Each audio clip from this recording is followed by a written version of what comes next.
ভাই আপনি এই সময় কই যেতেছেন? আচ্ছা তার আগে আমার এক তুই জায়গায় কি আরস? আর যাই হোক আমি যাইতেছি গলার আইডি কার্ড কিনতে। কালকে সকাল 10টার আগে ট্রাফিক নিয়ন্ত্রণ ওই জায়গায় থাকবি। ছাত্রগোল লাগে গলায় আইডি কার্ড ঝুলায় ট্রাফিক নিয়ন্ত্রণ করতে হইব। ছাত্রগো পাশে দাঁড়াইতে হইব। কিন্তু ভাই আন্দোলনের সময় তো আপনার ছাত্র ভাইদের আশেপাশে দেখা যায়নি। হ্যাঁ বেড়া এই একটা প্রশ্ন পুরো দুনিয়া আমাকে ওই সেলিব্রিটিদের কাছে জিজ্ঞাসা করে।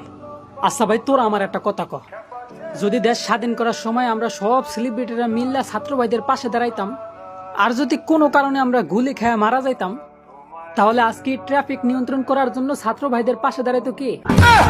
না না ক, এই উত্তরের প্রশ্ন আছে তো ওর কাছে? মানে এই প্রশ্নের উত্তর আছে তো ওর কাছে?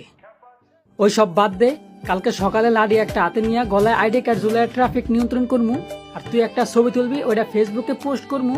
দেশ স্বাধীনের সময় ছাত্রদের পাশে না দাঁড়িয়ে যে পাপটা করছি ওই পাপটারে ঢাকার একটু চেষ্টা করমু। আর সকালে আমার থেকে খাওয়ার